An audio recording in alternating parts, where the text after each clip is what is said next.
from Tech Tire and Wheel, and welcome to our Truck Reinforced Shoulder Repair, or RSR course.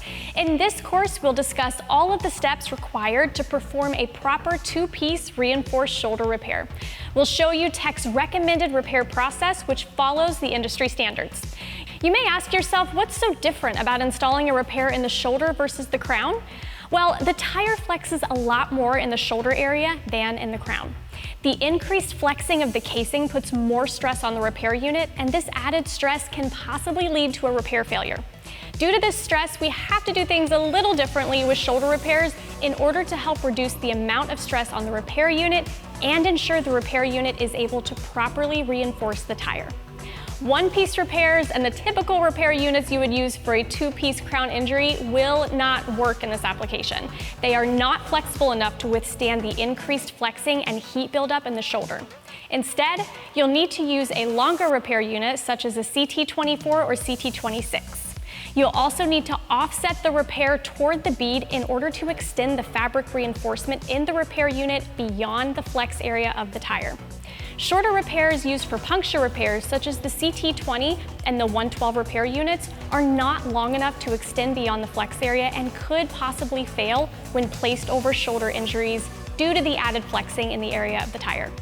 The first step in the Tech RSR repair process, which is to remove the tire from the wheel and inspect the tire. Removing the tire from the wheel allows us to fully inspect both the inside and outside of the tire for any non-repairable conditions. It also allows us to ensure that the tire can be safely repaired and returned to service. The inspection should include the bead, sidewalls, and tread areas, both inside and out. If you see any injuries, mark them during this inspection process with a high-quality tire marker. The second step in the Tech Reinforced Shoulder Repair method, which is E for Evaluate the Injury. As we evaluate the injury to the tire, if the object is still present, you need to remove it. Using Tech's TRT 105 inspection tool, you'll be able to quickly and precisely measure the size and angle of the injury while minimizing the chance of enlarging the damaged area. When evaluating the injury, it's important to understand where the shoulder area is located. The shoulder area is defined as the outer 1.5 inch or 40 millimeters of the tread area. Any injuries that are located in this area and measure less than 5/16 of an inch or 8 millimeters can be treated as an RSR. Any injuries larger than 5/16 of an inch must be treated as a section repair. There are a handful of repairs which provide enough length and reinforcement for a shoulder repair. For an 11R22.5 or 24.5 and most low-profile tires, a CT24 repair unit will be the proper repair. For all larger truck tires, such as wide-based and super single tires, a CT26 will be necessary due to the larger flex area in these tires. As you can see, this injury is in the shoulder and it is just below the third line of the TRT 105. This means we have 5/16 of an inch injury and will need to use a 251 1UL stem along with a CT24 repair unit. P is for Prepare the Injury. After our evaluation of the tire and the injury is complete, we need to pre-clean a large area around the injury on the inner liner by applying Tech Rub-O-Matic rubber cleaner. Begin by spraying or pouring Tech Rub-O-Matic on the area to be cleaned, and while the area is still moist, use a rubber scraper to remove contaminating substances. This process should be repeated a minimum of 2 to 3 times to guarantee complete removal of contaminants, such as silicone mold lubricants used in the tire's manufacturing process. Pre-cleaning the inner liner is critical for proper adhesion of the repair unit to the inner liner and helps prolong the life of your buffing wheel. Use the appropriate size carbide cutter in a low-speed drill, maximum 1200 RPM, to properly prepare the injury. The low-speed drill eliminates the possibility of scorching the rubber in the injury. Following the angle of the injury, drill from the inside of the tire using a clockwise rotation. Repeat this process a minimum of 5 times, and repeat this procedure 5 times from the outside of the tire to ensure proper injury preparation. After the drilling is complete, the injury should be inspected using a probe to make sure all splits and loose materials have been removed. Apply Tech 760 chemical vulcanizing fluid into the injury from inside the tire using a spiral cement tool with a clockwise rotation. This procedure should be repeated 3 to 5 times depending on the thickness of the tire. Remove the colored poly from the stem by folding the stem along the crease to break the poly free. Reposition the poly on the stem near the end to prevent touching the cushion gum. Touching the cushion gum will cause contamination that may lead to repair failure. Apply Tech 760 chemical vulcanizing fluid to the black tapered area of the stem only. This ensures proper lubrication to make the application of the repair unit easier. Insert the lead wire through the injury and grasp the wire on the outside of the tire with pliers. Pull the stem through the tire until approximately 1/8 of an inch of the stem remains above the inner liner. Next, you will need to use the appropriate repair template to properly position the repair unit and to mark the inner liner for buffing. The repair template will aid in proper placement of the repair by providing a guide for the maximum offset for the repair unit. Using the window in the center of the template, you can offset the repair toward the bead as long as the injury remains completely inside the window. This will allow for the fabric reinforcement inside the repair unit to extend beyond the flex area of the tire to help the repair unit perform better.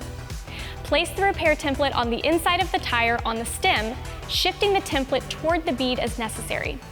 Using a tire paint stick, trace around the edge of the template. If no template is available, trace 1/2 inch larger than your repair unit.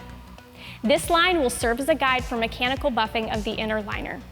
Next, mechanically buff within the marked area using a low RPM buffer and an appropriate buffing wheel to achieve a smooth, even buff texture. Do not exceed 5,000 RPM. If the speed of the air tool exceeds 5,000 RPM, scorching of the rubber surface will occur, which will greatly reduce the adhesion of the repair unit to the inner liner. Buff the stem down flush with the inner liner, then buff the marked area on the inner liner to a number 1 or 2 texture.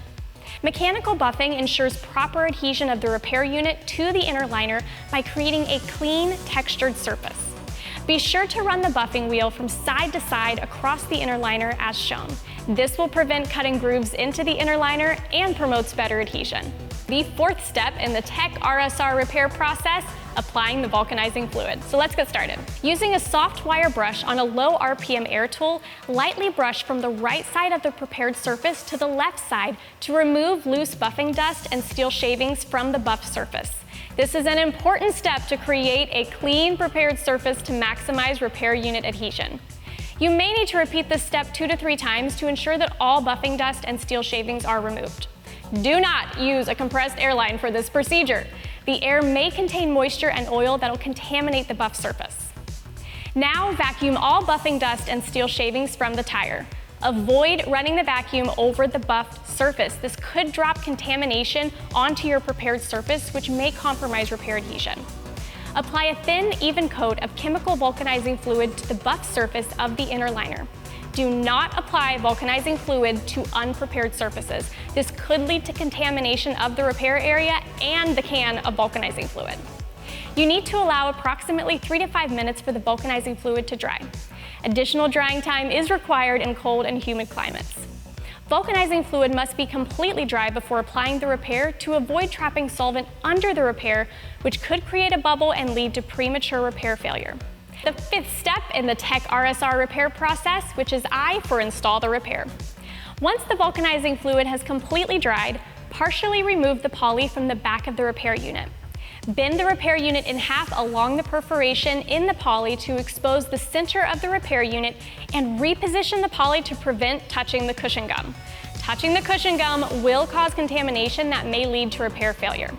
Make sure the tire beads are relaxed to prevent bridging of the repair unit. Now center the repair unit over your buffed surface while placing it on the inner liner. Once the repair is in place, press down the repair unit from the center out.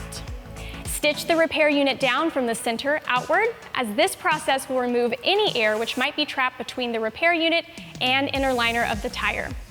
Exert firm pressure on the stitcher to maximize adhesion. Remove the collared poly, thumb, and stitch the edges. Then repeat stitching in the opposite direction. Make sure to remove the clear protective covering from the repair.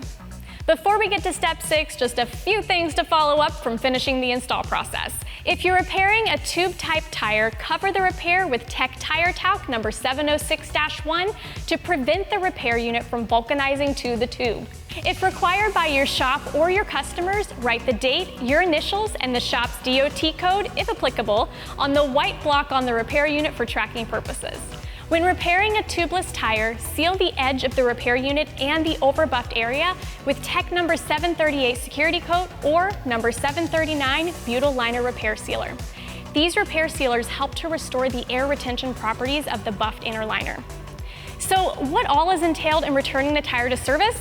Well, we have to remount the tire to the wheel, balance the tire and wheel assembly, then install the wheel assembly to the vehicle.